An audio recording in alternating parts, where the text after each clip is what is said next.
Hi, this is Mariah Gullo from The Hollywood Reporter, and we're in studio today with Janae Marie Kroczaleski. Hi. Hi, how are you? Good, how are you doing? I'm doing really well, thank you.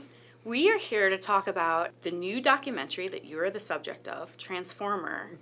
So let me ask you, what does it take to get to the place where you agree to be the subject of a documentary?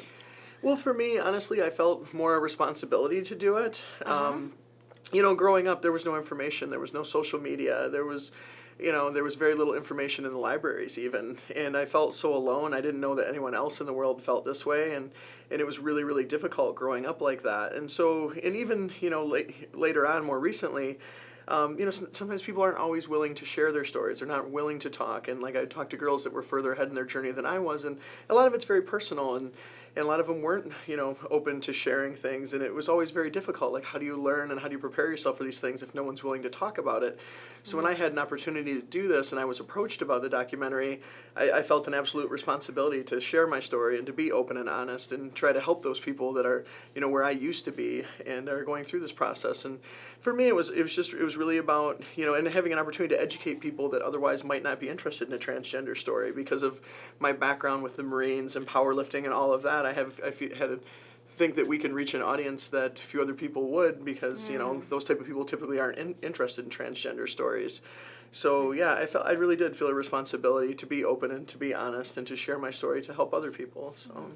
And were you nervous about having to take on a film crew into your own life? Honestly, the only thing I was really nervous about was that they were going to, do an accurate job of representing my story, that it wasn't going to be sensationalized. But after meeting with the director, Michael came out and told me what he wanted to do, and I felt he seemed very sincere and seemed like an honest person, and I did feel I could trust him, so then I agreed to do it. But yeah, once you sign on that dotted line and you give up all control about how they edit it and what's going to be shown, and you just really have to trust those people. And fortunately, I definitely feel I picked the right people, and they did a great job, and I think they did a very honest and sincere portrayal of my story. Mm-hmm. And do you think that you're better off, as the subject of a documentary, are you better off kind of relinquishing control of how it's edited? Because otherwise, would that be too much pressure on you? Maybe, but in most scenarios, you're not going to have a choice. I mean, yeah. That's just how it works. It's, we tried to negotiate some ability to have some editorial control or to veto certain things, and like absolutely not. Editors and directors, they need that control to, really tell the story the way they need to. But yeah, you really just have to put your trust in them and hope that you have the right people. Yeah. And is there any advantage to walking through life with a film crew with you? I think, just the opportunity to reach people and enact change. I mean, I think that's the big opportunity. Mm-hmm. And, but yeah, for me, honestly, like during the filming of the whole thing, I had to remind myself that I was on camera and that I was wearing a mic because, I was just being myself. And I think that's what you really see in the film. It's very authentic and very real. Nothing's scripted, nothing's planned. And they just followed my life for 2.5 years, and I think you really see that. But yeah, I would be walking around and saying things, and I'm like, do I really want that recorded? And, yeah. But yeah, so I mean, it really, honestly, it was very normal. Let's talk a little bit about the subject of the documentary. How has it been like existing in your body throughout your lifetime? Have there been moments, I know there are obviously moments of transition and discomfort, but did you ever get to a place where you were comfortable in your own skin, and then did that needle change? Did it move? I mean, I think with the process, you move along as fast as you're ready for, and there are certain things sometimes you're not willing to admit to yourself. For a long time, I never really acknowledged the fact that I was trans. I knew how I felt by the time I was 5 or 6 years old, but I didn't know exactly what those feelings meant, and I didn't know how to explain it or verbalize it.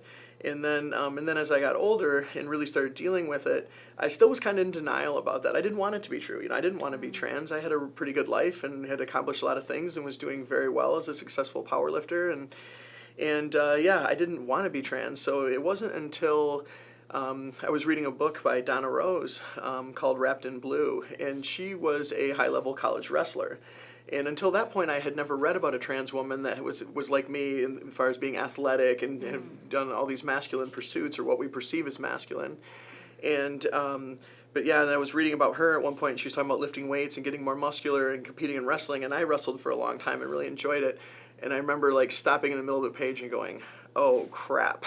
And then just that realization hitting home, like, oh my God, I might be trans too. And but yeah, so I think you accept things as you're ready for them, and it's definitely a process, and you move forward. And some people, transitioning as fast as possible is the best thing, and other people it takes time, and it's not always a clear cut. Like sometimes people think, oh, you just go from male to female or female to male. For a lot of us, it's not that clear, and we don't necessarily fit tightly in one box. And for me, even though I identify as transgender, I also identify as gender fluid and non-binary. So I don't fit neatly in one box. And even now, my presentation changes a little bit from day to day, and some days I feel more masculine, some days I feel more feminine, and there's a degree of fluidity to it, and so it can be complicated. So now I really just try to not think about male, female, masculine, feminine. I just try to be myself and do what makes me feel comfortable, what makes me happy, and that definitely brings me the most peace for sure. It seems like the pursuit of changing your body for the art of bodybuilding, for that sport, and also the pursuit of altering your image as a woman, it almost kind of comes from the same place psychologically. I feel like the way that women alter their appearance to look a certain way, and the way that bodybuilders alter their appearance to look a certain way. Sure, and I think a lot of it is driven by insecurities on both sides. Things we're insecure about can often be our biggest motivators, and it can be a very negative thing, but it also can be used in a positive way. Right. And to be stronger. Yeah, really. Exactly. And I'm a big believer in adversity strengthens us if we let it. And fortunately, I've been through a lot of things in life that were tough, and it's made me a stronger person. And but yeah, I definitely think you can draw some similarities there between bodybuilding and, I mean, for me, powerlifting and bodybuilding was more about winning. I mean, I'm a competitor, I'm an athlete, and I just wanted to be number one, and I really derived a lot of satisfaction from that. But yeah, and then changing my body as I transition is really just trying to feel comfortable in my own skin, which is something I've never known. So different motivations, but I think there's a lot of parallels. You've spoken before about mental toughness. Can you describe what mental toughness is? To me, mental toughness is being able to, do something even if it's uncomfortable. So it's like, we may be talking about physical pain, we might be talking about psychological pain, but yeah, toughness is being able to do what needs to be done even when it's really difficult for us to persevere. And, in powerlifting, I overcame a number of injuries and setbacks and tore lots of muscles. I had 3 surgeries related to lifting and things like that. And every time I overcame one of them, it gave me the confidence to overcome more in the future. And then with, being transgender and transitioning, honestly, the toughest part was being secure in who I am and taking a path that wasn't popular and that no one was excited about. I mean, when you come out as trans, you might have people that are supportive in your life, but no one's going, yes, oh, that's so great. It's a tough thing, and people recognize that, and and especially with me being so much different than your typical trans woman, I've kind of had to blaze my own path and make, just kind of try to make room for myself and hopefully other people at the same time. So that was very difficult. It's not easy, walking out in public being a 240-pound trans woman, and people look at you all the time, and sometimes the reactions are very negative. And when I was pursuing new employment, I didn't get a lot of interviews. I mean, I put out like 50 applications before I got my first interview.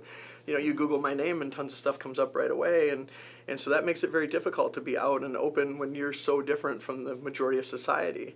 And yeah, so I think that's where toughness comes in with that, is just being able to be uncomfortable and do things anyway.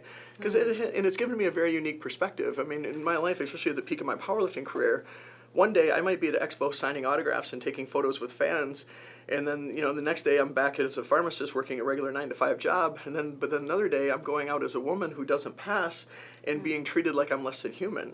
So it was like these extremes of both ends in all these different worlds, but I think it was a very good experience and very sobering for me, and it really kept me grounded and helped me see things from so many different perspectives. Yeah. And you have 3 sons, and in the documentary, it shows that you have such a healthy, well-adjusted relationship with them. I'm about to have my first son, and Awesome. I would love to know what kind of advice you can give when you are going through things and you're having rough times, how to stay connected with your kids. Yeah, I think that's hugely important, and it was one of those things that was always very, very important to me. To any parent, I would emphasize honesty. Always be honest. If you're lying, kids are going to know it. And I definitely something I garnered from the Marines that I think's very, very important is lead by example. I mean, my parents, especially my mom, would do the do as I say, not as I do. And, everybody recognizes the hypocrisy in that. And it's hard to respect someone when you see them doing what they tell you not to. And but for me, and I know with my boys, they respect me a ton because they know I'm honest and they know they can trust me. And they know if I'm asking them to do something that I can do it myself or I have done it.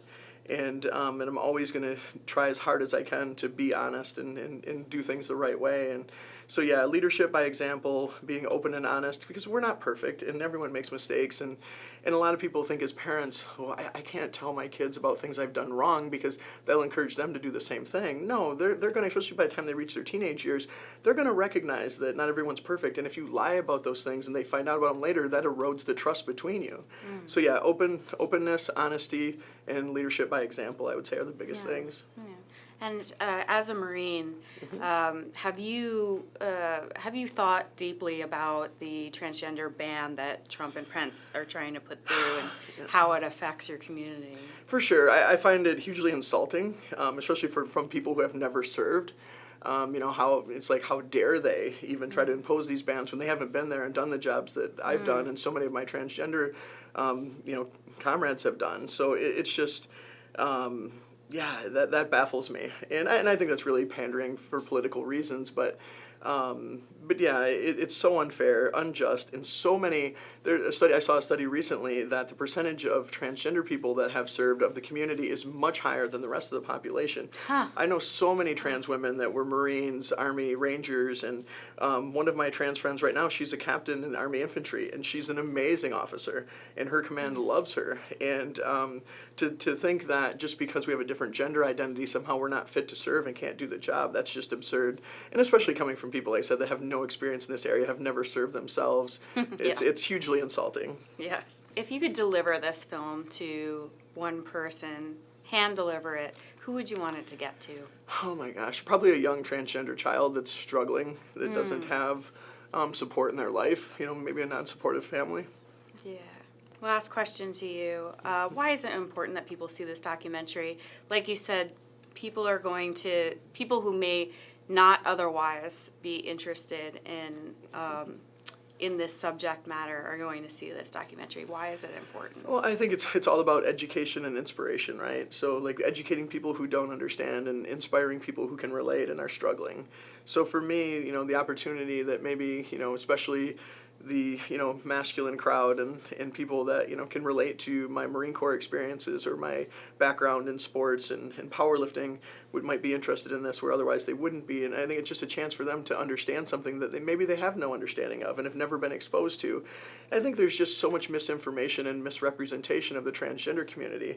I mean, a lot of people think we're sexual perverts or we're mentally ill. You see that it's so commonly thrown out there, and there's absolutely no truth in that. We're just like everyone else. Other than our gender identity, we want to be happy, we want to be loved, we want to be successful. It's all those same things, and we're all different types of people. It's just our gender identity that's different. And so I think it's important I think people can see that in this film. They'll see that there's a lot of things I'm really good at, and there's other things I struggle with. And other than having a different gender identity, I think a lot of people can relate to this film. And, it's just really a struggle to be yourself and be authentic, which even if you're not trans, I think all of us go through at some point in life.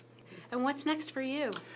Well, hoping that the film does really well and opens up other opportunities for speaking and education for me. And then I'm also working on an autobiography, which talks not only about the time period, while the movie was shot, but also my entire life and all the other experiences growing up, trans and, having to hide all those things and struggling with all that, my time in the Marines and, working in presidential security, and then also, all my powerlifting achievements and my life with my boys. That'll all be in the book. So I'm really excited about that. Wonderful. Well, Janae, thank you so much for being here.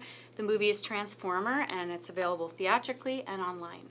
Awesome. Thank you so much. Thank you.